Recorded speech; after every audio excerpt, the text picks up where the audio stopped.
All right, so let's get started.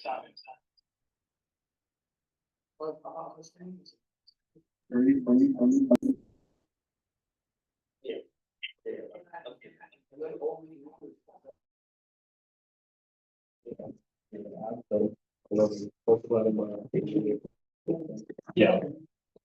Okay, so the final thing that we wanted to discuss in terms of the MOSFET cheat sheet, or which has already been uploaded in your Canvas. So we are still talking about the MOSFET amplifier cheat sheet. So one final thing that we did not discuss in the last lecture is a concept called cascade amplifier.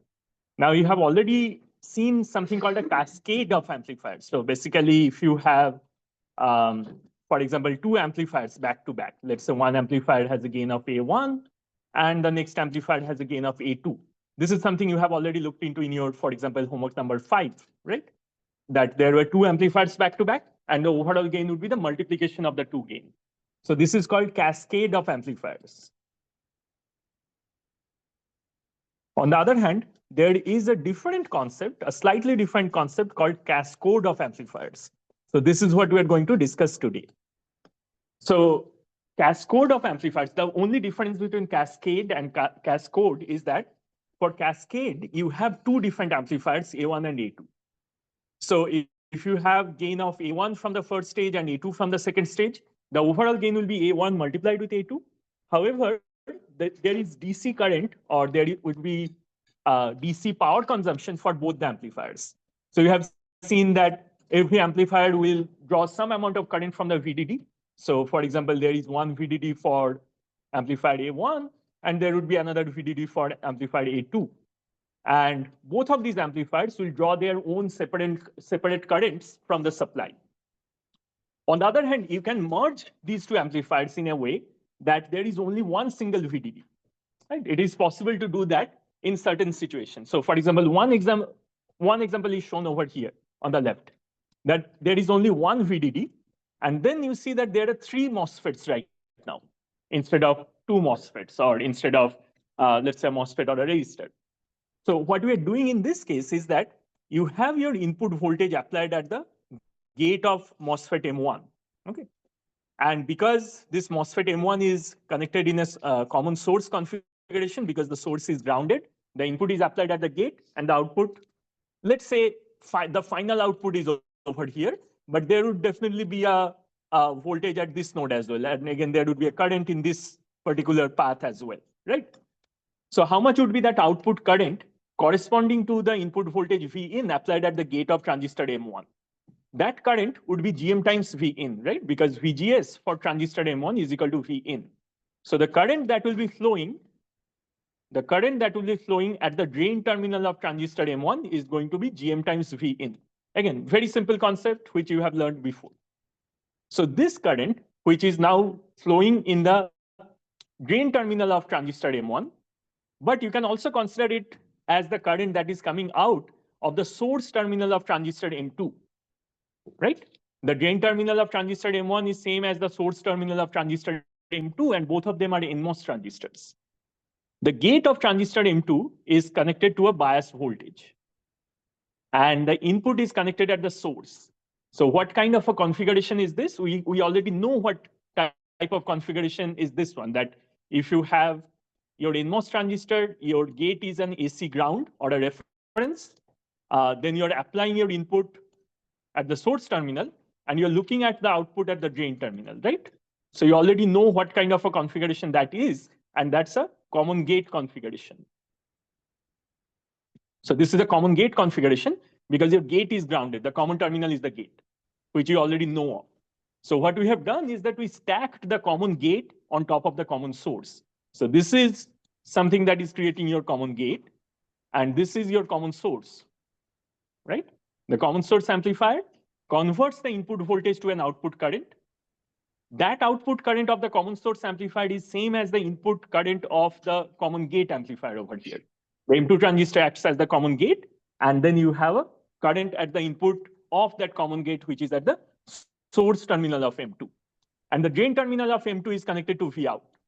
Of course, the resistance seen at the drain terminal of M2 is going to be the resistance looked into this terminal, which is the resistance of M3 at the gate, at the drain of M3. So that is going to be a RO of the transistor M3. And then looking down, of course, you'll see a combination of these two resistors. Now, as you already know, that the resistance looking into the drain of the transistor is going to be equal to RO, right?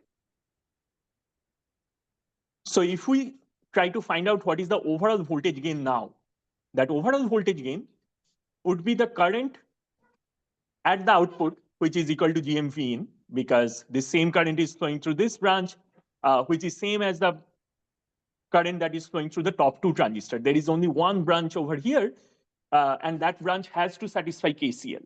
So the same current flows through M1 as well as M2 as well as M3 because of KCL. So of course, you know that the current is going to be GM times V in. Now the question is, what is the output impedance seen at this node? Now the output impedance seen at this node is going to be RO3, which is the resistance. Let me clear all of this up a little bit. So the resistance looking up is RO3, correct? That's the resistance looking up. What is going to be the resistance looking down? Now, of course, if RO of M2 and M1 are infinite, then you'll just see an infinite resistance. That is the RO of either M2 or M1. However, if ROs are not infinite, let's say the RO of the M2 transistor is not infinite, RO of the M1 transistor is also not infinite, then you're going to see something very interesting. And you already know about that if you are looking at the drain terminal of a NMOS, and then there is a resistance connected at the source terminal, let's say RS, what would be the resistance looking into the drain terminal of this MOSFET? That is going to be RO of the transistor, if RO of the transistor over here, so that's RO, plus 1 plus GMRO times, which is the intrinsic gain of the transistor. GMRO is the intrinsic gain. So 1 plus GMRO times RS. That is the resistance that you're going to see looking at the drain terminal of this MOSFET, which we had proved in the last lecture. So now by using this formula, that if you're trying to look into the drain terminal of transistor M2, you see the RO of transistor M2.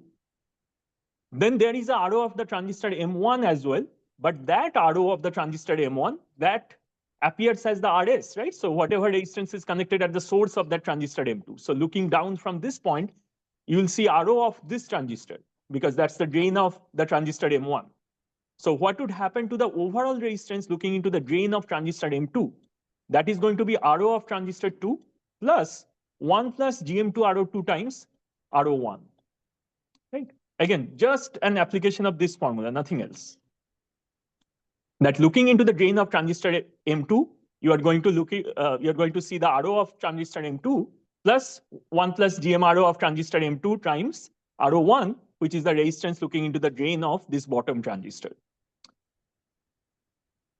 Now, of course, from transistor M1 and M2, you would like to have a high GM because you want to have a high gain.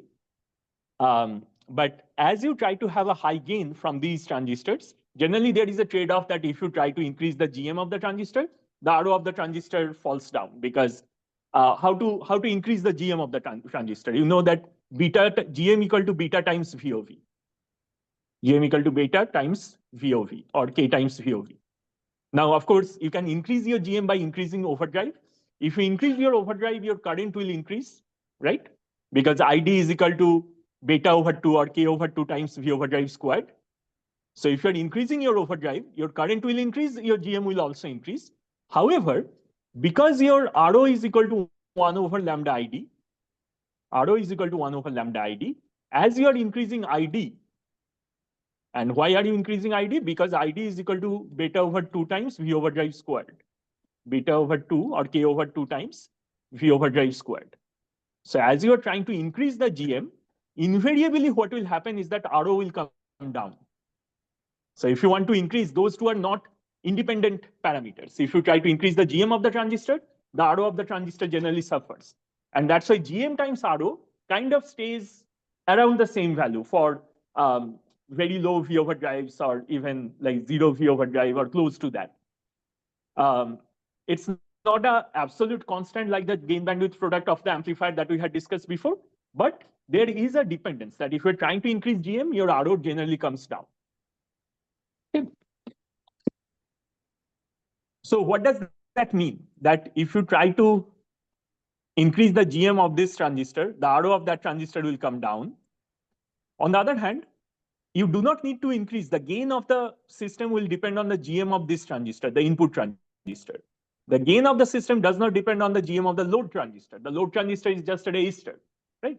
The load transistor, which is this M3, that is used just as a resistor so that looking up at this terminal, you see an RO3 resistance.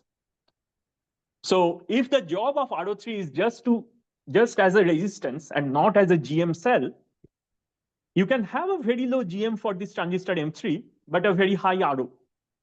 So you can design the transistor M3 to have a very high RO.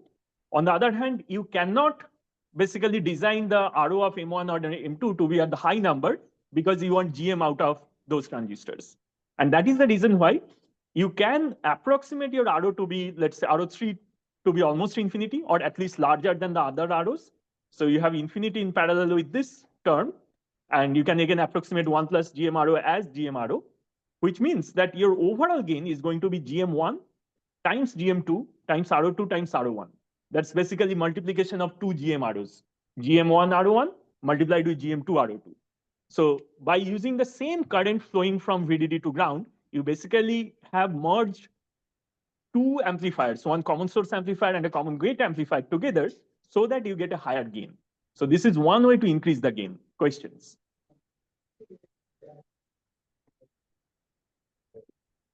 So for example, your M3, so you have seen the previous examples, right? What we discussed in the last lecture, that what is the use of M2 in this circuit? Just as a resistor, just as a load for the transistor M1, because this is something you already know, that there is a resistor on top and there is a transistor at the bottom. You apply your input at the gate of that transistor, V in, and you take your output from the drain of the transistor, which is V out. And that V out is across a load resistor, which is, let's say, RD, the drain resistance over here. So how is that RD implemented? That RD is this. Because any transistor, if it is in the saturation region, looking at the drain, if it is not diode connected, of course, you will see RO for that transistor, right? So all you are doing for this transistor is that looking up, you are seeing a resistance of RO. That's the whole purpose of connecting this transistor over here. Okay? And why you don't want a resistor? Because resistors are big, resistors are bulky. Your resistances in the lab, how big are they? On the other hand, the MOSFET is nanometer scale or micrometer scale. So you can just imagine how small a micrometer scale device is as compared to the resistances that you use in the lab.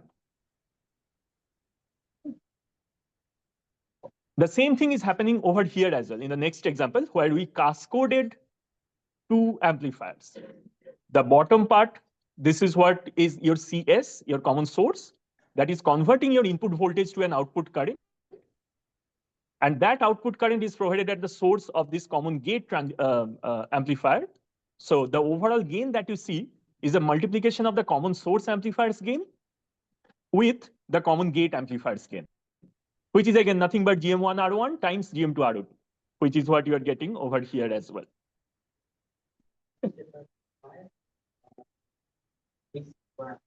Bias voltages are AC grounds. Exactly. So I could have connected this to ground because in books, that's what they will show. But I mean, at least when I was a student, I used to get confused that whether that's a real ground or is it something else. So now, of course, if you connect it to the real ground, the gate of the transistor could be at a higher or a lower potential than the source, or maybe at the same potential of the source, then the transistor will not even turn on. This transistor will not even turn on if this is actual ground. So the gate has to be at a potential so that the transistor turns on. Yeah, you can think of it in that way. I mean, that's generally the convention, that if you're writing it in cursive, then it's an AC. If you're writing it as, let's say, these capital letters, then it's generally DC. All right, so this is one way. So cascade of amplifiers, this is one way to increase the gain without increasing the power consumption significantly. Because if you had two different transistors, let's say I could have done the same thing with one common source amplifier, and then let's say I'm somehow AC coupling it to the common gate amplifier, right? So I have two different two different amplifiers with two different supply voltages. So let's say VDD of this common source is separate from the VDD of common gate. So you're drawing a DC current here. You're also drawing a DC current here, and those two DC currents are separate.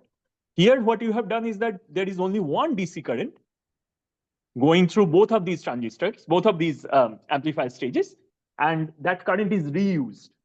So you have a higher amount of gain with lower amount of DC power. So that's always a better design because you're consuming less power, but you're providing higher gain, right? So this is one efficient way of designing amplifiers with high gain. But of course, there's no free lunch in this world. So what are we losing? Of course, because now you have three transistors. So you have one transistor M3, and you need to have a VDS of this transistor, drain to source voltage.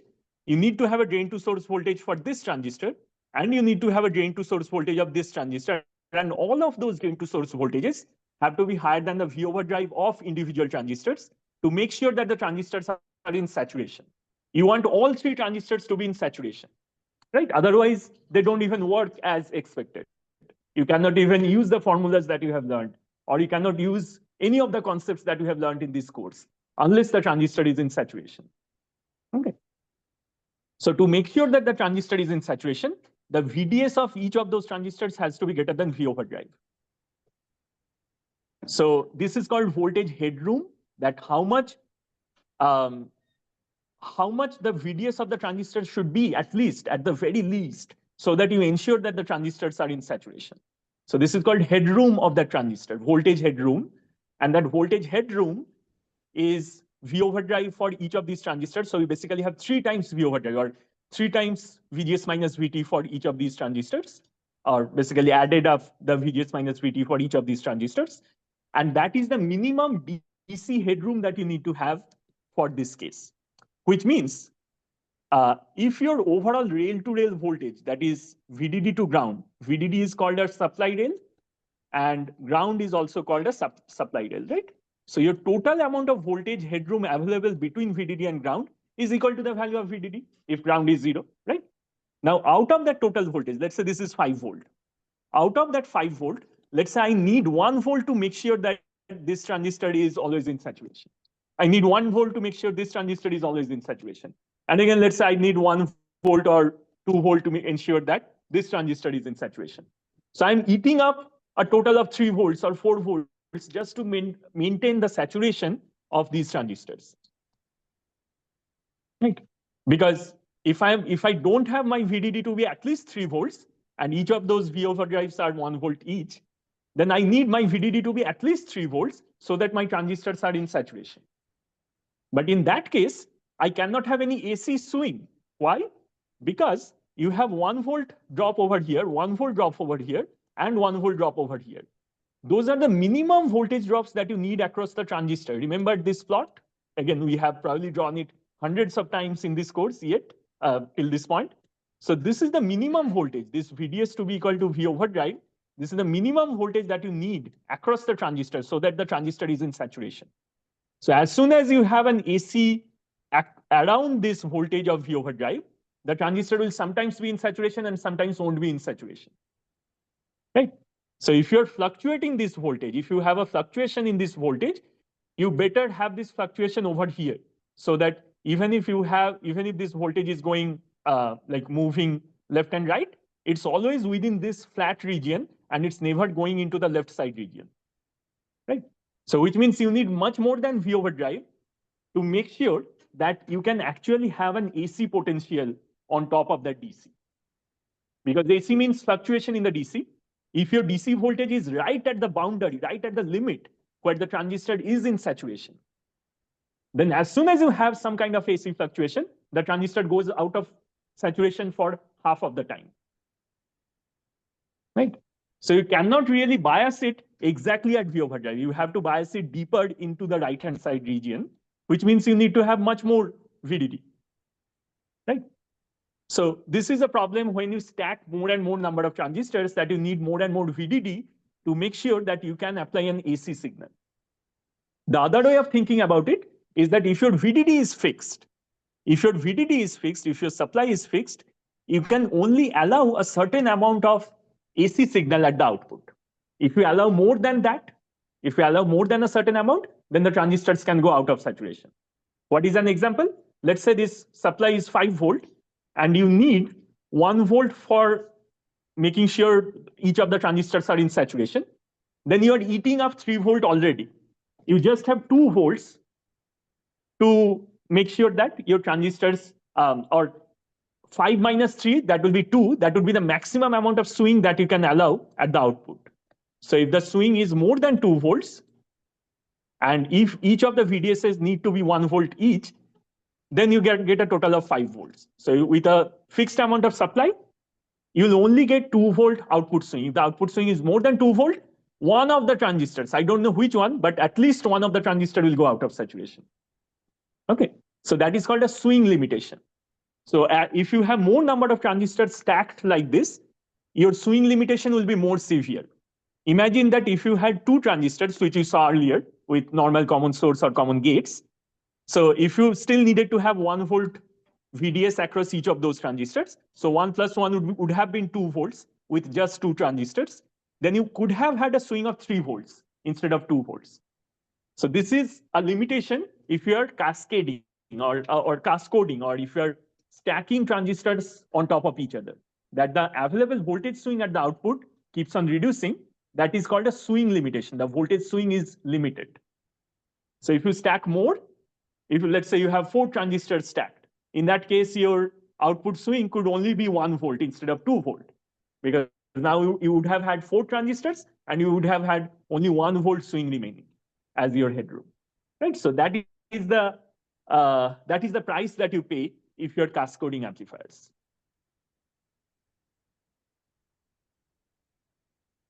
All right. Now, coming back to homework 6 and 7, please make sure that you submit your homework 6 tonight. Homework 7 is due at the end of this week, and I have also uploaded problems similar to homework 7. Let me show what kind of a problem those are those. So basically, your homework 7 is based on current meters. Right? And let's just try to solve one problem in the class, and then you can look into problem 2 and problem 3. Now, this is your homework 7 problem. The problem similar to homework 7, the other PDF that I have uploaded, does not have the exact same values, but you will know what is the process to solve this kind of problems. So let's say in this problem, it is given your transistor 3, which is over here, and transistor 2, both of them has VT of minus 0.75 volt. Why minus? Because both of them are PMOSes, and PMOSes have a negative threshold voltage. K3 is equal to 6.4 milliampere per volt square. That's the device transconductance of transistor M3. K2, which is the device transconductance of transistor M2, is equal to 12.8 milliampere per volt square. You're asked to neglect lambda. So the channel length modulation parameter is not there, which means that you have an infinite output resistance RO for the transistors. First question is you need to choose RS3 so that I3 is equal to 0.2 milliampere. Okay. So how do we solve that, or how do we make sure that your current is equal to 0.2 milliampere? Now again, the similar problems to homework 7, they may not have the exact same numbers. So for example, over here you see that the threshold voltages are given to be 0.6 volts. In the actual problem, they are 0.75 volts. So those answers will be different. VT1, that's the VT of this transistor, that's again given to be 0.6 volts. K3, 2.5 milliampere per volt square, K2, 5 milliampere per volt square, and K1 equal to 5 milliampere per volt square. So you see that the numbers are different. Now, neglecting lambda, you want to find out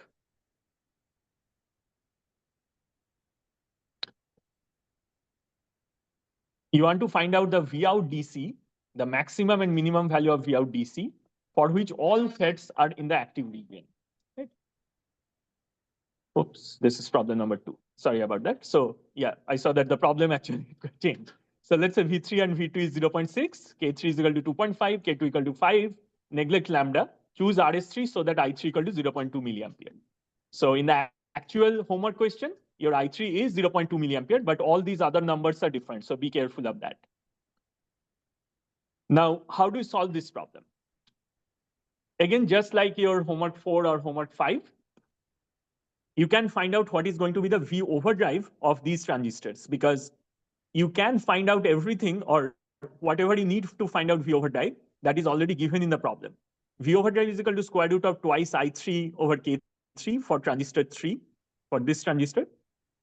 So that is equal to 2 multiplied with 0.2 milliampere divided by 2.5 milliampere per volt square. That gives you 2 over 5, which is equal to 0.4 volts. So the overdrive of transistor M3 is equal to 0.4 volts. Now, you know that the M3 transistor and M2 transistor, they are connected in the current mirror fashion. In the class, we have seen current mirrors with NMOSes.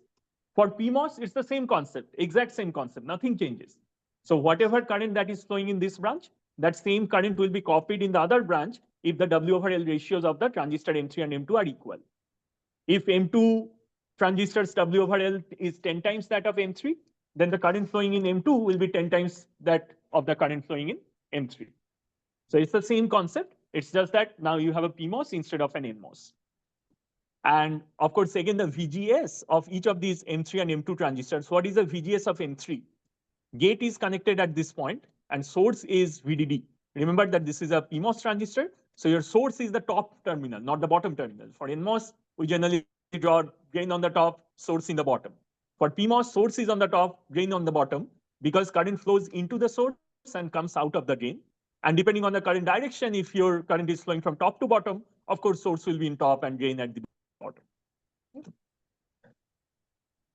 So gate is connected in the same point for both M3 and M2, and source is VDD, which is again the same point, which is your 5 volt. So your VGS for both the transistors, M3 and M2, are equal. And if VGSs are equal, you know that current to the first order is equal to K over 2 times VGS minus VT whole square. Because VT is equal for both the two transistors as well, your current is going to be equal on the left side and right side if your K3 and K2 had been equal, right? Now, of course, there is a difference between the two. So you'll see a little bit of a difference in that current, or depending on whatever is the ratio of K3 and K2. So what you can write is that your VGS3 is equal to V overdrive of 3 plus VT of 3. So VGS3 is equal to 0.4 volt plus 0.6 volt equal to 1 volt. Now see, because this is with PMOS, I'm only taking the absolute values. You can use the same formulas that you had learned for NMOS, just use the absolute values everywhere, and the formulas will remain same.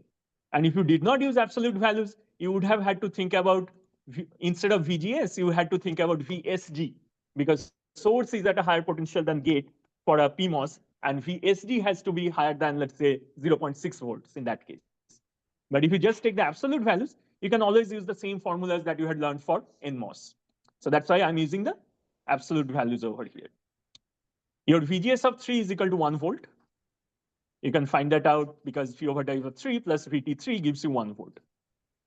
So VGS of 3 is equal to, the absolute value of VGS3 is 1 volt. But of course, you know that the source is at a higher potential because source is at VDD. So gate is at 4 volts. VG3 is at 4 volts. Now, if your VG3 is at 4 volts, that is the gate terminal, this is at 4 volts. That means this terminal is at 4 volts, which is the top terminal of resistor RS3.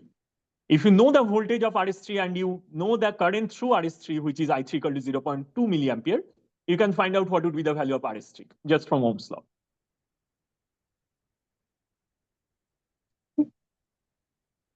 All right, so that's what we did here. 4 volt divided by 0.2 milliampere is equal to 2 kilo ohms. Now, the second part of the question is that what is the maximum of VD2? What is the maximum drain voltage for transistor M2? Let me zoom out a little bit. So for transistor M2, what is the maximum drain voltage for which M2 is inactive? Why do we think about the maximum drain voltage over here? Because again, see, this is a PMOS. So your VSD, the source to drain voltage, has to be higher than the V overdrive. so that the transistor is in active or in the saturation region, right? Or the absolute value of VDS has to be higher than the absolute value of V overdrive for transistor M2. Because source is at a higher voltage and drain is at a lower voltage, VD will have a maximum value for which M2 will be in active region. Because if VD is higher than that, VSD will be lower than a particular value, right?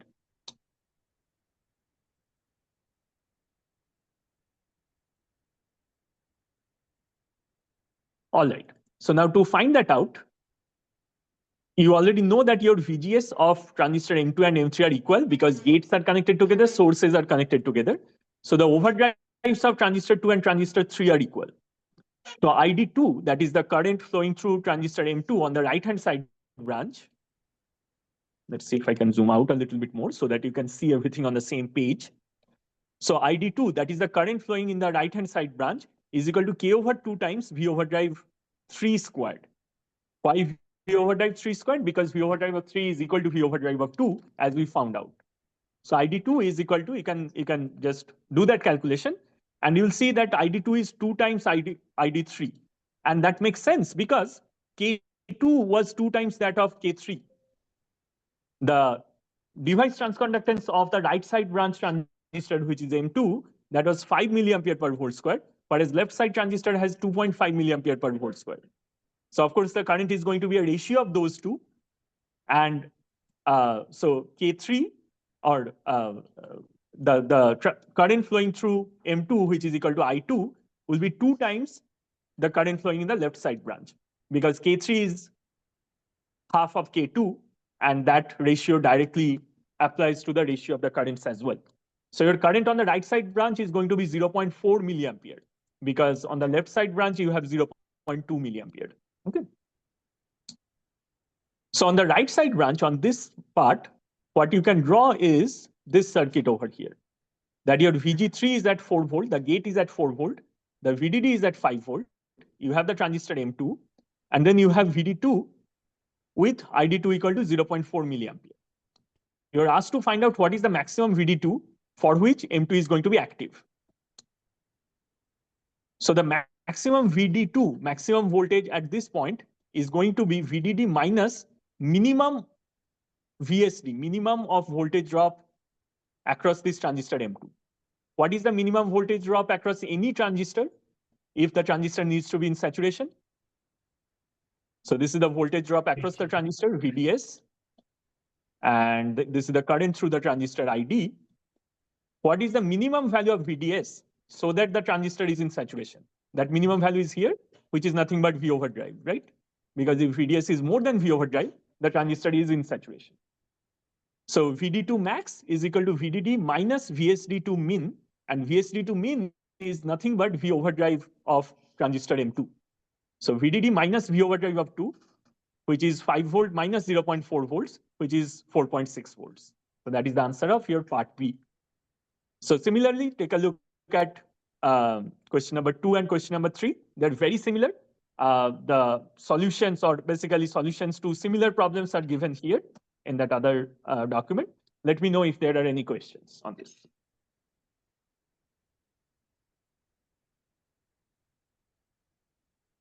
All right.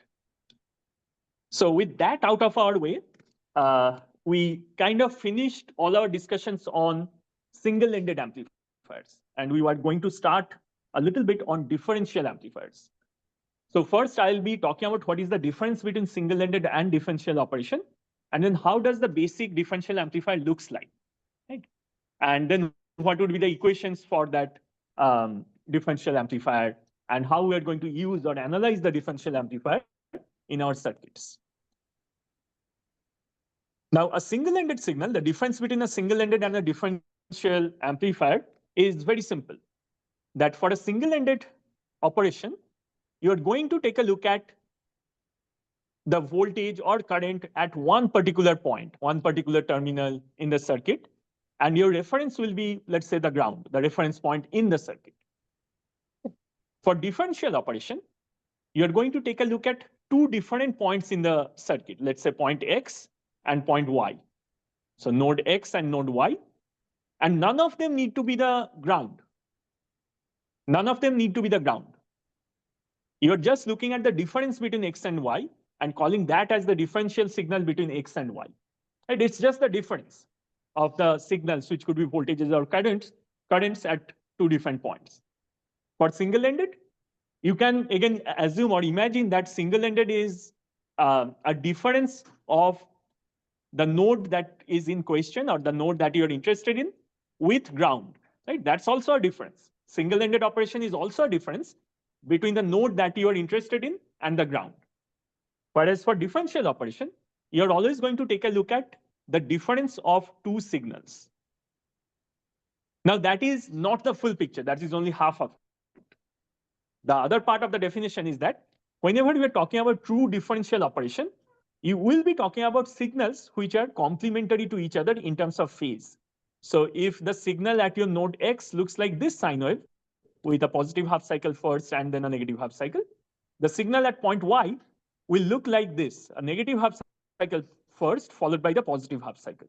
So that is called a true differential operation. So just taking difference of 2 points does not make it differential, because by that definition, your single-ended is also would have been a differential signal between the terminal in question and the ground.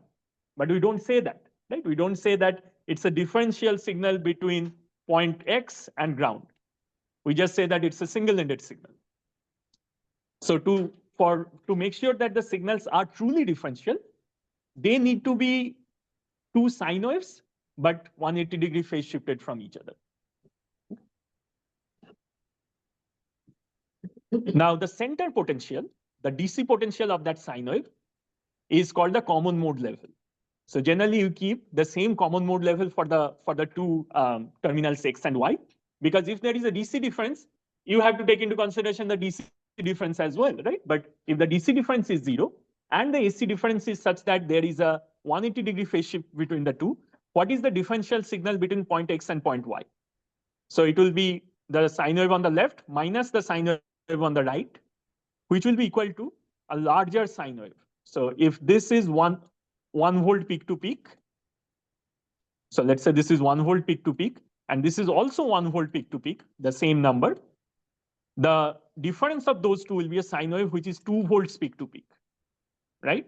Because when you reach the peak of the sine wave on the left, you're at the same time you're reaching the trough of the sine wave on the right. So you have 1 volt minus 1 volt. That's why you get 2 volt over here. And when you're reaching the trough of the sine wave on the left, you're reaching the peak of the sine wave on the right. So the difference of those two gives you minus 2 volt, which is over here. Or basically that the trough of this particular sine wave you're going to get in that case.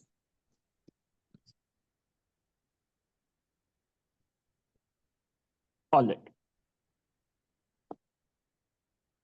So why are we going to use differential signals or differential circuit?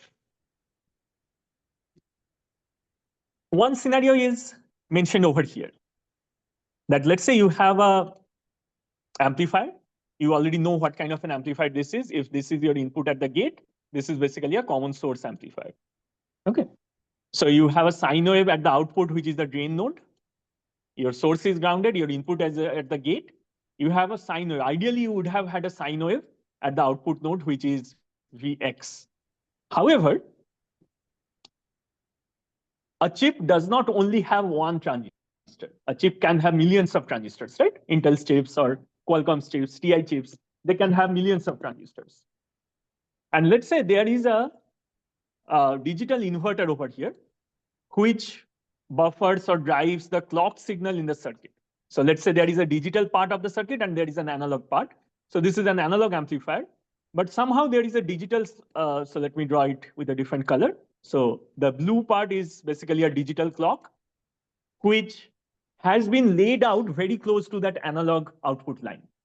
Because as a designer, you might be constant with the overall amount of space in the chip. You probably had no other option but to lay out the clock line close to the output line of that amplifier. Now, what would happen in that case is that there would always be some amount of capacitive coupling between any 2 points. And there is always capacitive coupling between any 2 points in this world. So for example, the power lines in this room, they're metal. My body is conductive.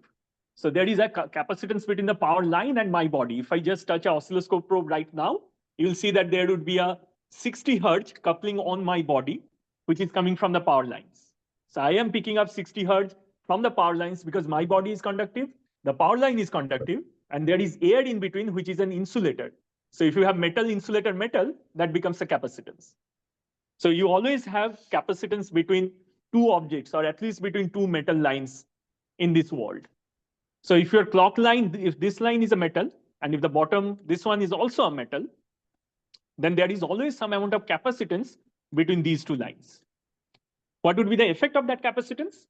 That anytime this clock line switches, anytime there is a 0 to 1 or a 1 to 0 transition or a low to high, high to low transition on the clock line, you will see that there would be some amount of parasitic coupling on the sine wave. The sine wave will not look like a perfect sine wave anymore. So as soon as the clock line goes high, there would be an upward going spike on the sine wave. As soon as the clock goes low, there would be a downward going spike on the sine wave, and so on. So there would be coupling from multiple sources. Now, this is just one source. There could be multiple other clock lines or data lines in the chip. So that means that there would be multiple other interferences on your sine wave. Now, if you want to get rid of it, one way to do that is using differential signaling. That you lay out your chip in a way, or lay out your circuits in a way, that let's say the clock is being routed in the middle, whereas you have half of your circuit on top and half of the circuit in the bottom, and you're taking the difference between the two outputs. Let's say this is a differential output, L2, that's level 2, that's this kind of a sine wave. And over here you have the opposite, 180-degree phase shifted sine wave. So let's say my output of the chip is L2 minus L3, which is basically the top sine wave minus the bottom sine wave. And that is just a larger, that's just a larger sine wave, which I can, let's say, draw over here. So let's say this is just a larger sine wave as compared to both of those sine waves. It's basically just sine wave 1 minus sine wave 2. And because they are 180-degree phase shifted, you have this. If there was 0-degree phase shift, sine wave 1 minus sine wave 2 would have been 0. No sine wave at all, right? So that's something we don't want. If you want differential signaling, your sine waves need to be 180-degree phase shifted from each other, because if they had 0-degree phase shift, if you take the difference of that, there is no sine wave, right? Okay, now this clock line which is in the middle, that will affect both signals L1 and L2 and L3 in the same way. Whenever there is an upward going clock, you will see an upward going spike in this sine wave, as well as this sine wave. Whenever the clock goes 0, you'll see a downward going spike in this sine wave, as well as this sine wave. So if you take the difference of those two sine waves, interestingly, the spikes go away, because the spikes are something called common mode. They are common for both the signals. Whereas the sine waves are differential because they had 180-degree phase shift as compared to each other. The spikes had 0-degree phase shift as compared to each other. And why did they have 0-degree phase shift? Because you are coupling to the lines in the same manner. There's no difference between this capacitor and that capacitor. You will always couple in the same manner with respect to that interference. However, your sine waves had 180-degree phase shift between each other. So if you take the difference of those two, you just get a larger sine wave, and those spikes get removed because they were the common mode. So that's the difference between common mode signaling, or common mode and differential mode. And you can get rid of the common mode by taking the difference of the two sine waves. That is an advantage of the differential operation, because there is always interference in the circuit, right?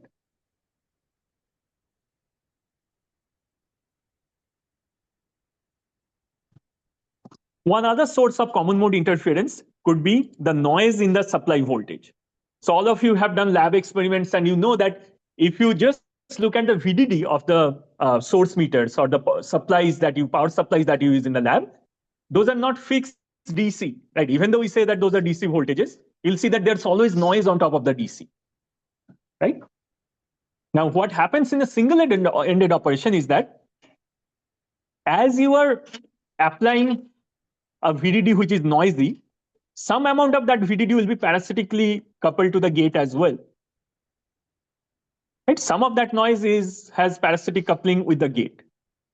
And let's say your ground may have a different amount of noise. So basically VDD minus ground will still be some amount of noise. That means that noise will be amplified by this amplifier. Right? So if you have a noise in the VDD and ground rails, and if those two noises are not exactly correlated, that differential noise between VDD and ground will be amplified by the single-ended circuit, and your sine wave will look like noisy sine waves. On the other hand, if you had a differential circuit, you have one common source amplifier here and another common source amplifier here with the same VDD. That means the noise in the two parts of the circuit is same. So the sine waves that you create at the output, both of them will be noisy, but the noises will be same because the noise input was same. The VDD had the same noise for both of them because they are the same VDD. Now you take the difference of these two sine waves, so the noise goes away and you have a clean signal. So if you want to improve the signal to noise ratio in your circuit, one way to do that is by using differential signaling. But again, as we said, that there's no free lunch in this world. What is the price that you pay? That because there are two parts of the circuit now. Earlier you had just this as your amplifier. Now you have another copy of that same amplifier, which means that whatever current was flowing here, the same amount of current will flow here ideally as well. That means 2x the amount of power consumption. Similarly, there would be twice the amount of area consumption as well, because you need to replicate the same circuit twice. So area becomes double, power becomes double, but you have advantage in terms of interference tolerance or noise tolerance.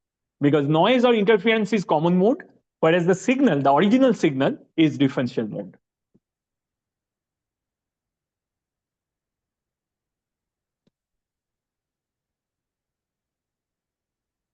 Now, in the previous circuit, previous slide, we saw that you can use two versions of the common source amplifier and take a difference of those two to make sure that you get rid of the noise or the interference.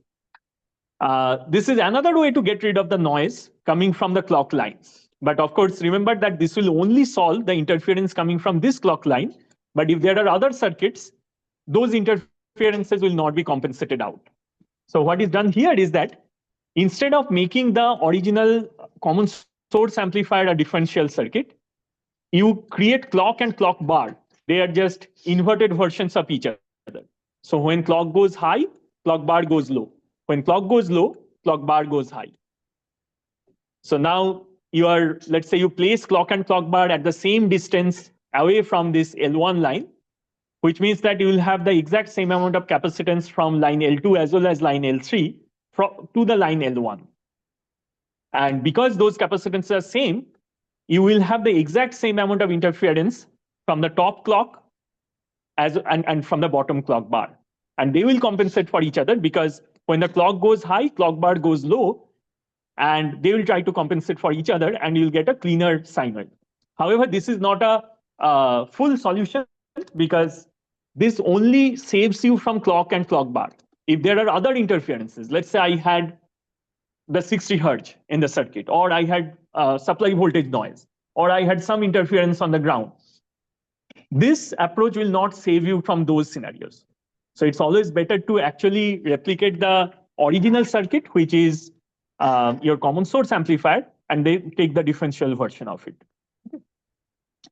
So these are the advantages of differential operation. I think let's stop here today, and in the next lecture we'll try to look at how we are going to implement the differential circuit. But as you have already guessed, probably, that just replicate your common source amplifier twice and apply a differential signal at the output, look at the differential signal at the input, and look at the differential output. Right? That's what we are going to do essentially.